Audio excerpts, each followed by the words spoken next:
Movie की शुरुआत होती है वेस्ट वर्जीनिया के एक सेंटोरियम से।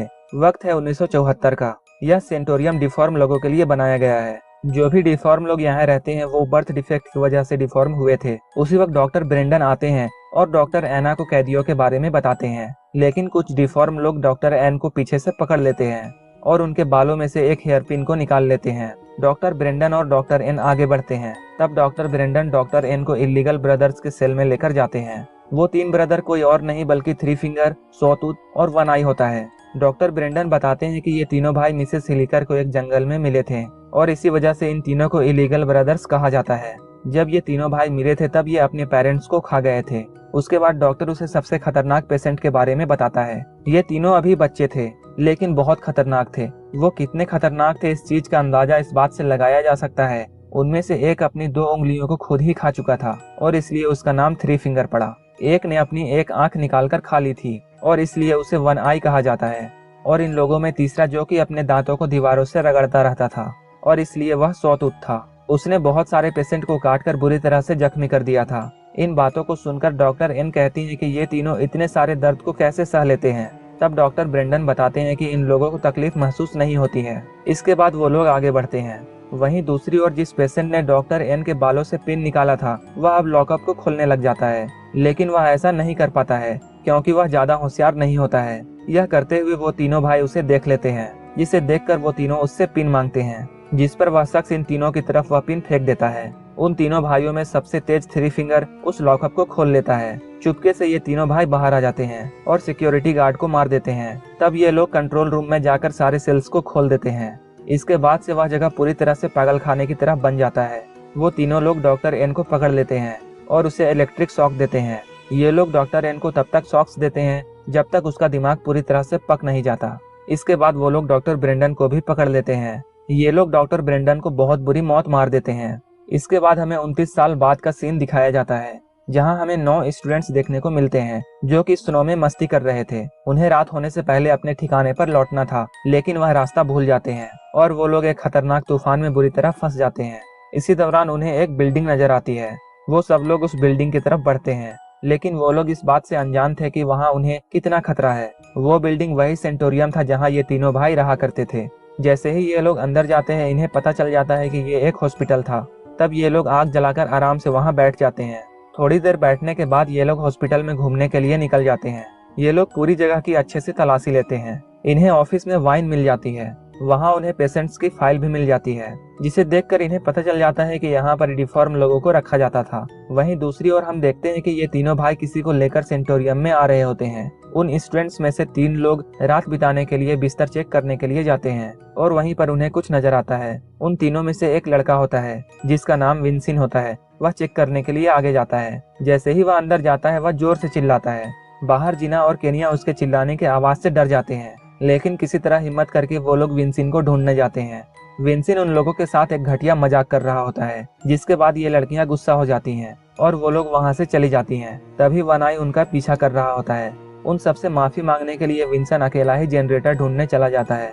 विंसन को जनरेटर मिल जाता है। वह जनरेटर को ऑन कर देता है। जैसे ही लाइट सारे हॉस्पिटल में आती है ये लोग पार्टी करने की सोचते हैं और ये लोग खूब मस्ती में वाइन पीते हैं और सारे हॉस्पिटल में हल्ला मचा देते हैं। लेकिन इस दौरान इन्हें पता नहीं होता कि कोई उन पर नजर रख रहा है।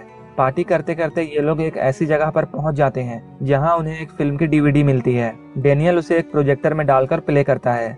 उस वीडियो में था कि इलीगल ब्रदर्स पर किस तरह के जुल्म किए जा रहे थे। उन पर बहुत तरह के एक्सपेरिमेंट किए गए जिनमें से कई एक्सपेरिमेंट बहुत खतरनाक थे। फिल्म देखकर एक लड़की कहती है कि उनका भाई इन तीनों के बारे में बहुत खौफनाक कहानियां बताता था। वह कहती है कि ये लोग बहुत खतरनाक थे और लोगों को बहुत बुरी मौत मारते थे और उन्हें मारकर खा जाते थे। लेकिन किसी को भी उसकी बातों पर यकीन नहीं आता है। तब सभी लोग सोने चले जाते हैं। रात को सब लोग अच्छे से सो जाते हैं लेकिन विंसिन को नींद नहीं आती है। तब वह बाहर जाकर टहलना शुरू कर देता है। वह देखता है कि सामने कोई खड़ा था। वह देखता है कि सामने उसी का दोस्त वॉटर है जिसके कैबिन में उन्हें लौटना था। जब वह उसके पास जाता है और उसे छूता है तो देखता है कि वह मर चुका है।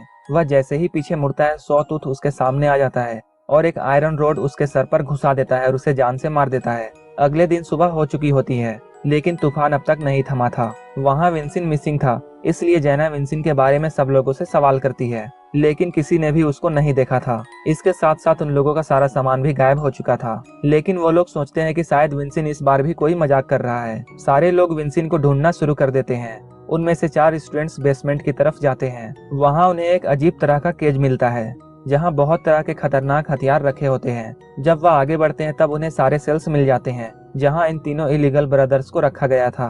कुछ दूर आगे बढ़ने के बाद वो देखते हैं कि वहाँ बहुत सारा खून लगा हुआ है, जिसे देखकर वो लोग डर जाते हैं। बेसमेंट काफी बड़ा होता है, इसलिए वो लोग अलग अलग हो जाते हैं और विंसिन को ढूंढने लगते हैं। अलग होने के बाद जेना किचन में जाती है, जहाँ वह देखती है कि सॉटूथ बोर्टन के टुकड़े कर रहा है। तभी थ्री फिंगर वहाँ आकर सॉटूथ को वहाँ से ले जाता है। यह सब देखकर जेना भी वहाँ से जल्दी से भाग जाती है। वह उन लोगों के पास आकर सब कुछ बताती है। तभी वॉटर के जैकेट में कुछ उनके सामने आकर गिरता है। केनिया उसे चेक करने के लिए जाती है। जैसे ही वह उस जैकेट को खोल कर देखती है तो वहाँ वॉटर का कटा हुआ सर होता है। ये तीनों उसका सर देखकर काफी डरे हुए होते हैं। तभी ये तीनों भाई क्लियर के गले में तार डालकर उसे ऊपर खींच लेते हैं। तब काइल जल्दी से आकर उसे पकड़ लेता है। वह उसे बचाना चाहता है, लेकिन उसके खून से वह पूरी तरह नहा जाता है। इतनी कोशिश करने के बाद भी वह कायल को नहीं बचा पाता है। उसका सर धड़ से अलग होकर गिर जाता है। यह देखकर वो लोग वहाँ से भागने की कोशिश करते हैं, लेकिन उनकी स्नो मोटर्स चल नहीं रही थी, क्योंकि इन तीनों भाइयों ने स्नो मोटर्स की स्पार्क प्लग निकाल दी थी। यह सब होता देख इन लोगों को कुछ भी समझ नहीं आ रहा था कि अब क्या किया जाए। उन्हीं में से एक लड़की जिसका नाम लॉरेन होता है, वह स्केट चैंपियन थी। वह डिसाइड करती है कि स्केटिंग करते हुए वह मदद मांगने के लिए आगे जाएगी। तब वह मदद लाने के लिए वहाँ से चली जाती है। बाकी सबके पास गर्म कपड़े नहीं थे। गर्म कपड़े नहीं होने के कारण ये लोग आगे नहीं जा पाते हैं। तब ये लोग इंचार्ज ऑफिस में खुद को लॉक करने का प्लान बनाते हैं। तब ये लोग जल्दी से भागकर ऑफिस में जाते हैं और खुद को अंदर से लॉक कर लेते हैं। अपनी सेफ्टी के लिए इन लोगों के पास कुछ नहीं था। बेसमेंट में इन लोगों ने बहुत सारे हथियार देखे थे, इसलिए कुछ लोग उन हथियार को लाने के लिए नीचे जाते हैं। वहाँ पर थ्री फिंगर इन लोगों के पीछे पड़ जाता है। तब ये तीनों जल्दी से जाकर एक केज में छुप जाते हैं। जब थ्री फिंगर वहाँ से चला जाता है तब ये लोग बाहर निकलते हैं और वहाँ से बहुत सारे हथियार ले जाते हैं। दूसरी तरफ वन आई ऑफिस के दरवाजे में छेद करके केनिया को पकड़ लेता है। वहीं पर एक दूसरी लड़की सोतूत के हाथ में ब्लेड मारती है। तब सोतूत उसे छोड़ देता है। इधर ये तीनों बेसमेंट में से भाग रहे होते हैं। सबसे पीछे डेनियल होता है। तभी सोतूत डेनियल को पकड़ लेता है और उसे किचन की तरफ ले जाता है और वहाँ ले जाकर उसे बांध देता है। जब ये लोग ऑफिस पहुंचते हैं तब देखते हैं कि डेनियल उनके पीछे नहीं है। इधर ये तीनों भाई डेनियल को जिंदा ही काट रहे होते हैं, जिसकी चीखें सब लोग सुन सकते थे। इन लोगों के ऑफिस में बहुत बहस होती है और लास्ट में ये सब लोग उसे बचाने के लिए चले जाते हैं। तब काइल देखता है कि ये तीनों भाई उसके मसल्स को काटकर उसे तेल में फ्राई करके खा रहे थे। यह देखकर वे लोग सोचते हैं कि वो डेनियल को नहीं बचा सकते हैं। तब वो लोग डिसाइड करते हैं इन तीनों ब्रदर्स को वो लोग ट्रैप में फंसाएंगे। ये सोचते हुए ये लोग उन पर अटैक कर देते हैं और उन्हें एक सेल में बंद कर देते हैं। तब काइल उन्हें जलाकर मारने का फैसला करता है, लेकिन केनिया उसे ऐसा करने से रोक देती है। केनिया काइल से रिक्वेस्ट करती है कि वह इन्हें नहीं जलाए। तब काइल इस जेल के किनारे पहरा देने के लिए रुक जाता है और ये सारे लोग जाकर सो जाते हैं। इन लोगों को उसी सेल में लॉक किया गया था जहाँ ये लोग 29 साल पहले लॉक थे। उन लोगों के लिए सबसे अच्छी बात यह थी, जिस पिन से इन लोगों ने उस लॉक को खोला था वह पिन अभी भी वहीं पड़ी थी। तब थ्री फिंगर अपनी स्मार्टनेस दिखाकर लॉक को खोल देता है और बाहर आते ही ये लोग काइल को पकड़ लेते हैं। जब केनिया काइल को चेक करने के लिए जाती है तब खुद ब खुद जनरेटर बंद हो जाता है और हर तरफ अंधेरा छा जाता है। और वहाँ पर आकर वह देखती है कि ना तो वहाँ पर काइल है और ना ही वो तीनों सेल के अंदर हैं। वह वापस आकर सबको बताती है कि वो तीनों सेल से बाहर आ चुके हैं। उसी वक्त कोई दरवाजे पर आ जाता है जिसका फेस कवर होता है। वो लोग समझते हैं कि शायद ये थ्री फिंगर है, जिसे वो लोग बड़ी बेरहमी से मार देते हैं। वो लोग उस शख्स को इतना मारते हैं कि वो जान से मर जाता है। उसे मारने के बाद ये लोग उसका फेस देखते हैं तो उन्हें पता चलता है कि वो थ्री फिंगर नहीं बल्कि काइल था, जिसकी जुबान कटी हुई थी। उसे देखकर वो लोग वहां से भागने की कोशिश करते हैं, लेकिन ये तीनों भाई उनके पीछे पड़ जाते हैं। भागते भागते ये लोग उनके रूम्स तक पहुंच जाते हैं, जहां पर इन लोगों का सामान भी रखा हुआ था। वो लोग अपने गर्म कपड़े पहनकर खिड़की से बाहर आने का डिसीजन लेते हैं, लेकिन वह एक सेनेटोरियम था और इसलिए सारे विंडोज सील्ड थे।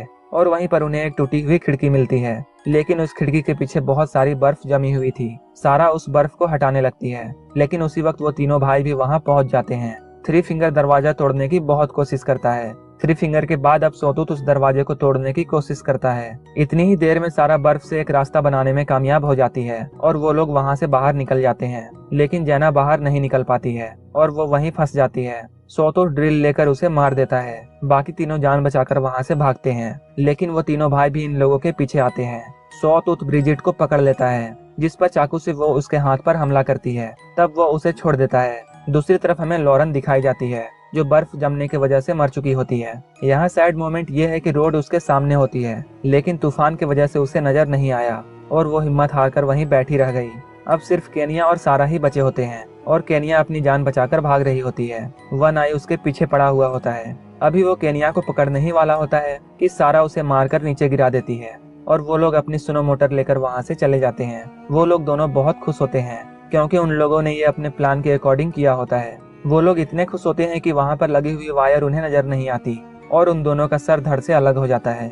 तब थ्री फिंगर वहाँ आता है और उनके सर उठाकर वहाँ से ले जाता है और उनकी बॉडी वहीं पर पड़ी रहती है और यहीं पर यह मूवी खत्म हो जाती है।